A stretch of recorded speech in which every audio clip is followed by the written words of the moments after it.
வணக்கம் நண்பர்களே. செவ்வாய்க்கிழமைகள்ல ஏன் முருகனுக்கு உகந்தது அப்படின்னு சொல்றோம்? செவ்வாய்க்கிழமைகள்ல முருகனை நினைச்சு விரதம் இருந்து வழிபாடு செஞ்சா எப்படிப்பட்ட பலன்கள் எல்லாம் கிடைக்கும் அப்படிங்கிறத இந்த பதிவுல தெளிவா பார்க்கலாம். வாங்க வீடியோக்குள்ள போகலாம். செவ்வாய்க்கிழமைகள்ல முருகப்பெருமானுக்கு விரதம் இருந்து வழிபாடு செய்யறது எப்படி அப்படின்னு டீட்டெயிலா எக்ஸ்பிளைன் பண்ணுங்கக்கா அப்படின்னு சொல்லிட்டு நம்ம சகோதரி ஒருத்தவங்க கமெண்ட் பண்ணியிருந்தாங்க.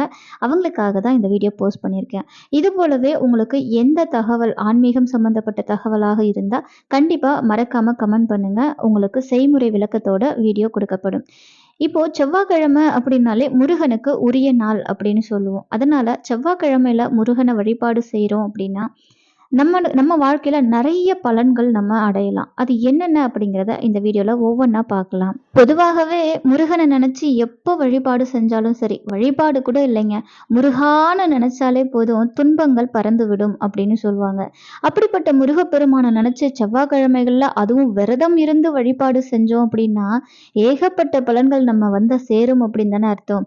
இதுல மிக முக்கியமா வருவாய் அதிகரிக்கணும், வறுமை தீரணும், கடன் பிரச்சனை தீரணும், நிலம் சம்பந்தப்பட்ட பிரச்சனைகள் விலகணும், நிலம் வாங்கணும், புதிய வீடு அமையணும், வங்கியில அதாவது நம்ம ஏதாவது நகைகள் வச்சிருக்கிறோம் அப்படின்னா அந்த நகையை நம்ம மீட்டெடுக்கணும்.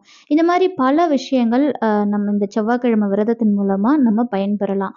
அதே போல செவ்வாய் தோஷம் இருக்கிறவங்க, திருமண தடைகள் இருக்கிறவங்க, குழந்தை பாக்கியம் வேண்டி விரதம் இருக்கிறவங்க, வாழ்க்கையில நிம்மதி இருக்கணும், கணவன் மனைவிக்கிடையே சண்டை சச்சரவு எல்லாம் நீங்கி வாழ்க்கையில சந்தோஷம் இருக்கணும், நோய் நொடி தீரணும், ஏதாவது ஒரு பிரச்சனை வந்துட்டே இருக்குங்க, எந்த ஒரு சுப காரியம் எடுத்தாலும் அது தடைப்பட்டுட்டே இருக்கு அப்படிங்கிறவங்க கூட 9 செவ்வாய்க்கிழமை இந்த விரதத்தை நீங்க கடைப்பிடிச்சீங்க அப்படின்னா நிச்சயமாக உங்க வாழ்க்கையிலே முருகப்பெருமான் பெரிய மாற்றத்தை கொண்டு வருவார். 9 வாரம் நீங்க உங்களுடைய மனதை திடப்படுத்தி கொண்டு நிச்சயமாக 9 வாரம் நான் இருந்தே தீருவேன் அப்படிங்கிற ஒரு முடிவுக்கு முதல்ல வரணும். 9 செவ்வாய்க்கிழமை நம்ம வழிபாடு செஞ்சுட்டு வரோம் அப்படின்னா நிச்சயமாக அதற்குள்ளாகவே முருகப்பெருமான் அதற்கான வழியை நமக்கு காட்டி கொடுப்பார். முருகப்பெருமான் ஏன் செவ்வாய்க்கிழமை வழிபாடு செய்கிறோம் முருகப்பெருமான அப்படின்னு பார்த்தீங்கன்னா, பொதுவாகவே ஒருவருடைய செல்வ நிலை உயர காரணமாக இருப்பவர் அங்காரகன் என்று சொல்லக்கூடிய செவ்வாய் பகவான். அந்த செவ்வாய் பகவானுக்குரியவர் தான் நம்ம தமிழ் கடவுளான முருகப்பெருமான். மேலும் பராசக்தி தேவியும் இந்த செவ்வாய் பகவானுக்குரிய தெய்வம் தான். அதனால முருகனையும் சக்தி தேவியையும் செவ்வாய்க்கிழமைகள்ல வழிபாடு செய்யறது அப்படிங்கிறது மிகவும் சிறப்பு. சரி, எப்படி நம்ம இந்த விரதத்தை கடைபிடிக்கலாம்? அதற்கு ஒவ்வொரு செவ்வாய்க்கிழமை தோறும் அதிகாலையில் எழுந்து அந்த பிரம்ம முகூர்த்தம் அப்படின்னு சொல்லுவோம் இல்லையா, நான் ஏன் எல்லா விரதம் இருந்தாலும் எந்த விரதம் இருந்தாலும் அதிகாலையில எழணும் அப்படின்னு சொல்லியிருக்கேன் அப்படின்னா, விரதம் அப்படின்னாலே அன்றைய சூரிய உதயம் துவங்குவதற்கு முன்பு நாம் எழுந்து அந்த விரதத்தை துவக்குவதுதான். அதற்கு தான் முழு சக்தி அதிகம். அதனால சூரிய பகவான் உதிப்பதற்கு முன்பே எழுந்து குளித்து நீராடிவிட்டு அந்த சூரியனை முதல்ல வழிபாடு செய்யணுங்க. இந்த உலகத்துல நம்ம கண்ணார பார்க்கக்கூடிய தெய்வம் அப்படின்னா சூரிய பகவான். இந்த உலகத்தையே காத்து ரட்சிக்கக்கூடிய சூரிய நாராயணருக்கு நம்ம நமஸ்காரம் பண்ணிட்டு அந்த நாளை நம்ம துவக்கணும் அப்படின்னா நிச்சயமாக அற்புதமான பலனை நம்ம அடையலாம். அதுக்காக தான் எந்த விரதம் இருந்தாலும் சரி, அந்த விரதத்தின் போது நம்ம அதிகாலையில எழுந்து குளிச்சு நீராடிட்டு, இப்போ முருகப்பெருமானுக்கு நம்ம விரதம் இருக்கிறதால குளிச்ச உடனே முருகா சரணம், சண்முகா சரணம், கந்தா சரணம் சரணம்னு சொல்லி அவனுடைய விபூதி இருக்கும் இல்லையா, கோவில்ல வாங்கிட்டு வந்தோமோ இல்ல அவருக்கே அபிஷேகம் செஞ்சு நம்ம வச்சிருந்தாலும் சரி, அந்த விபூதியை நல்லா நெத்தி நிறைய பூசிக்கோங்க. ஏன்னா முருகான்னு சொல்லி நெத்தியில விபூதி யாரெல்லாம் இடுறோமோ அங்க நிச்சயமாக முருகப்பெருமானுடைய அருள் பரிபூரணமா கிடைக்கும். அடுத்தது, முருகனுக்கு பிடித்த செந்நிற ஆடையை அணியிறது அப்படிங்கிறது ரொம்ப விசேஷம். ஏன்னா செவ்வாய்க்கிழமைகள்ல நம்ம வழிபாடு செய்யும் பொழுது செவ்வாய் பகவானுக்கும் செந்நிற ஆடை மிகவும் பிடித்தது. அதனால முருகனுக்கும் பிடித்த செந்நிற ஆடையை அணிஞ்சு அன்னைக்கு நம்ம விரதம் இருக்க ஆரம்பிக்கணும். அதே போல நிவேதனம் அப்படின்னு பார்த்தீங்கன்னா செந்நிறம் இருக்கக்கூடிய கனிகளை நம்ம நிவேதனமா வைக்கலாம். மாதுளம்பழம் வைக்கலாம், செவ்வாழை வைக்கலாம். இந்த மாதிரி கனிகளை வச்சு நிவேதனம் நம்ம படைக்கலாம். வெற்றிலைப்பாக்கு வாழைப்பழம் வச்சு நம்ம நிவேதனம் செஞ்சுட்டு தீபாராதனை செய்யறது ரொம்ப விசேஷம். அன்னைக்கு அதிகாலையிலே அவருக்கு நெய் தீபம் இட்டு இத்தனையும் செஞ்சிடணும். செஞ்சுட்டு நம்ம அடுத்து என்ன செய்யணும் அப்படின்னா, விரதத்தை வந்து ஆரம்பிச்சிடணும். தீபம் இட்டுட்டு அவருக்கு விரதம் ஆரம்பிக்கணும். இப்போ வீட்டில் விக்கிரகம் இருக்கு, வேல் இருக்கு அப்படின்னா எளிமையா நீங்க வந்து ஒரு பால் வச்சு அபிஷேகம் செய்யலாம். இல்ல நாங்க வந்து ஒரு 5, 6 வகையான அபிஷேகங்கள் செய்றோம் அப்படின்னா அதுவும் அருமையான விஷயம் தானே. அதனால நீங்க அபிஷேகம் செஞ்சுட்டு நிவேதனம் படைச்சிட்டு உங்களுடைய விரதத்தை நீங்க ஆரம்பிக்கலாம். இந்த விரதம் இருக்கிறதால நம்ம வாழ்க்கையில இருக்கிற தங்கு தடைகள் நீங்கி வாழ்க்கை சீராகும். அதோட எதிர்பார்க்காத அளவு புகழும் சக்தியும் நல்ல நல்ல விஷயங்கள் வீட்டுல மங்கள நிகழ்வா நடக்கும். அதே போல மனசுல நம்பிக்கை பிறக்குங்க. நம்பிக்கை இருந்துச்சு அப்படின்னா வாழ்க்கையில எல்லா சூழ்நிலையும் நம்மளால சந்தோஷமா வாழ முடியும். அந்த நம்பிக்கையை முருகப்பெருமான் நமக்கு அதிகமா கொடுப்பார். பொதுவான விஷயம், முருகப்பெருமான வழிபாடு செய்யறவங்க மனசுல அளவு கடந்த நம்பிக்கை இருக்கும். யார் மேல அப்படின்னா எல்லாமே நம்ம முருகப்பெருமான் மேலதான்.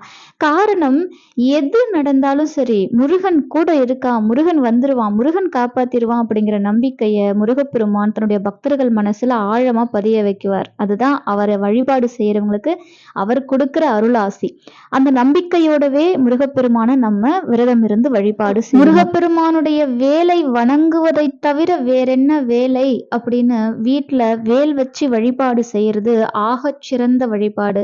வீட்டு பூஜை அறையில வேல் வச்சு அதுக்கு 2 பக்கமும் விளக்கேத்தி நம்ம வந்து 6 தீபங்கள் இட்டு வழிபாடு செய்யலாம்.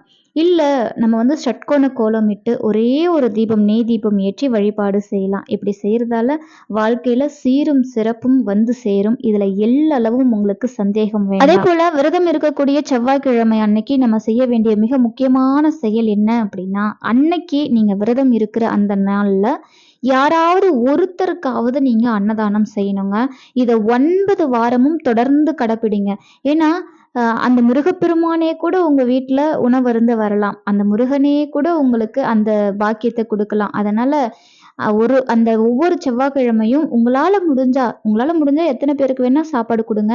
இல்ல எங்களால ஒருத்தருக்கு தாங்க கொடுக்க முடியும் அப்படின்னா கூட போதும். ஒரே ஒருத்தருக்காவது அன்னைக்கு தானும் நீங்க வயிறார உணவு போடுங்க.